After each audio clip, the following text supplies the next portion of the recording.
The Ravens just played a major role in keeping the tush push, which most people were saying was going to get banned. We'll also discuss all of the changes that the NFL voted on today, including some new onside kick rules. We got Lamar Jackson and Zay Flowers back on the field again today, getting ready for OTAs next week. We also hear from Isaiah Likely today on a possible extension. All that and more in today's episode of the Flock Rundown. Ravens Flock. Flock Rundown is the place to be. Motionless brainwaves attempt to swim their way to sense, can't tame the untamed. What's up, Ravens fans? My name is Ryan, and welcome back to another episode of the Flock Rundown. So the NFL voted on a bunch of different things. We talked about it in a couple different videos, but now we got the results. And one of the big things that most people thought the majority would pass is to ban the tush push, but the vote came out 22-10. You need 24 to pass the vote, so they were too shy of the vote. And in that 10 votes to keep the tush push was the Baltimore Ravens. John Harbaugh spoke about this earlier in the offseason and said if they still have it in the game, we'll still be doing it with Mark Andrews. If they take it out of the game, then we won't. That's pretty much where we're at with it football-wise. So get ready for some more Mark Andrews under center in short yardage situations for the Baltimore Ravens. They are definitely going to use this tush push play. They were 4 for 5 on it last year, so pretty successful. I know the Eagles are the king of the tush push and, have kind of perfected it, but the Ravens haven't shied away from it. There's a lot of teams that are just totally against it and don't really practice or run it, but the play's here to stay, at least for this year, so you might as well try and practice stopping it, try and practice executing it.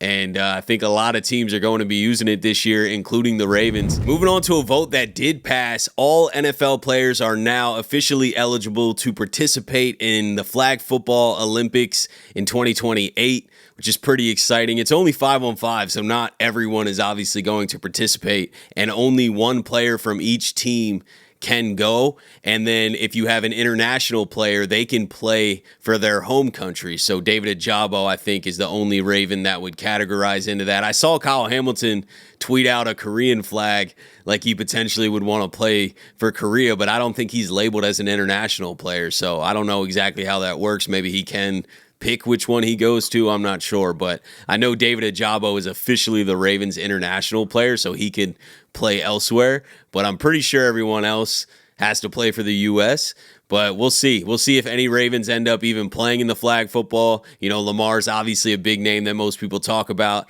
He's been asked about it before, and he just kind of said, I don't know. We'll see how I'm feeling. We'll see what's going on. It does kind of conflict with all the camps in the offseason because it is during the summer, so maybe whoever's playing flag football might have to miss training camp or at least the start of it, which could be a big deal or a deterrent. So I'm not sure what the turnout for NFL players is going to be, but it is an exciting thing, and it's cool to see some football in the Olympics. Moving on to the playoff reseeding vote that the Lions proposed, that did not go through, so there is no changes to the playoff seeding format. The Lions were proposing that it is seeded by record instead of division winners and stuff like that. And then they tabled it initially, and then they went back to the table to see if they could maybe reseed the divisional rounds by record, but they didn't end up changing anything. So the playoff format staying exactly the same, but they did change the onside kick rule a little bit. So now you can do an onside kick at any point during the game as long as you're trailing.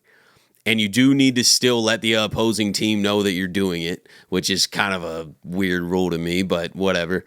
You can do more onside kicks now throughout the game. You just have to declare it, and you have to be losing in the game. And then they also made the onside kick 1 yard closer, so it's only 9 yards now. And I guess that leads to a 6% higher chance that you can receive the onside kick since you're 1 yard closer than you usually are. So they're trying to get onside kicks recovered more. They're trying to make that a play that can be used.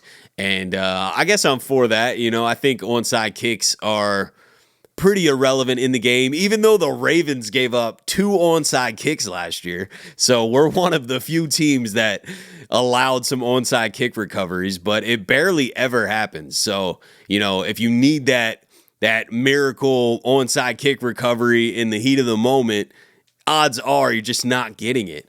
But this helps, you know, increase those odds a little bit, and you can do an onside kick at any point in the game. So add some more strategy to the game. I'm not against it. And the last change that I thought was pretty cool is they added a Protector of the Year award that goes to the best offensive lineman. I think this is an awesome change. I mean, linemen are a necessity to football. They make teams, you know. If you have an awful line, it just doesn't matter who the quarterback is. Sure, the quarterback can go make plays, but you're not going to win it all. You're not going to go far if you have a terrible offensive line. It means everything. So let's show some love to the top offensive lineman. You know, that's an award that a lot of guys are going to want to strive for, to say, hey, I was the best lineman in the NFL this year. It's kind of like an MVP, but just for the line. So I think this is a welcomed addition. We got some footage of Zay Flowers and Lamar Jackson on the field again today. I didn't even talk about the last time, but a couple days ago they were throwing around and working out on the field in Florida. They're back out there today, and all the footage was posted by Spence Fit on his Instagram. But one of the routes, I guess, I don't know if it was Zay or whoever was running the route, the receiver ran the route wrong, and you can hear Lamar say, "Man, that's why I threw a pick in the playoffs."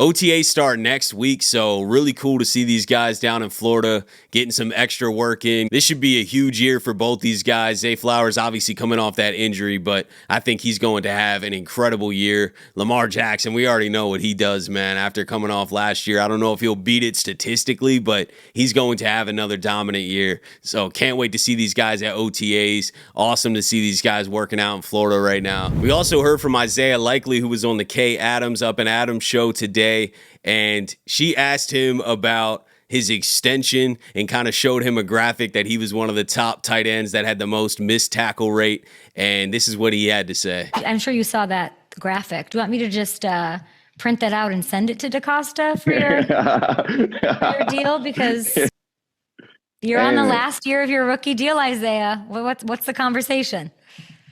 We'll see, man. I mean, the flock knows I love him. I mean, I love being here. I love being a Raven. You know, I don't try to, think about last year deal. I let my agent take care of that with, the Ravens front office. I just try to go out there, ball, put everything it is on film. We better extend Isaiah Likely soon. If he's open to an extension this offseason, I feel like we could really get a strong team-friendly deal. And I say that because he's not the number one tight end. You know, he doesn't have enough leverage to say, hey, I've put up 1,000 yards receiving and I have 10-plus touchdowns for 2 years, and like, this is what I deserve. I deserve top tight end money. You know, he's going to get paid well, but I'm just saying, he hasn't been put in a role by the Ravens to maximize his earnings. So if they can get a deal done early, obviously it benefits him from a security standpoint, and he's going to be making more money than he's ever made. But if he waits, he probably could get more unless his role's reduced again this year. If he doesn't play more than he ever has this year, then I guess nothing changes next offseason. But regardless, I think it is so important to get an Isaiah Likely extension done right now, today, yesterday. Get it done. You know, this is a guy that you can't afford to let go. Mark Andrews is also a free agent, but he's older. His play is probably going to decline a little bit as the years go, while Isaiah Likely is increasing. He's getting better. So this is a guy that you want to lock up. You don't want to let him hit unrestricted free agency next year and get a bigger offer than we're willing to pay. I think it's important to get it done as soon as possible. Do a Rashad Bateman type extension where you do it early, and then next year Isaiah Likely can be the true number one tight end in this offense, and we got him locked up for 3 or 4 more years. I think that's an ideal situation. But that's it for today, guys. Let me know what you're thinking about everything that we talked about. There's a lot of different things going on, a lot of different updates, but nothing too crazy. But I wanted to come on here and bring you guys everything that seemed relevant to me. So appreciate you guys, as always, for tuning in to another episode of the Flock Rundown. Have a beautiful rest of your day, and I'll let the greatest linebacker in the history of the game take us out. Ravens flock. The flock rundown is the place to be. My man Ryan has been a lifelong Ravens fan since he was born. The Flock Rundown. Nothing gets better than waking up and wondering how high we can fly. Tune in. Motionless brainwaves attempt to swim their way to sense, can't tame the untamed.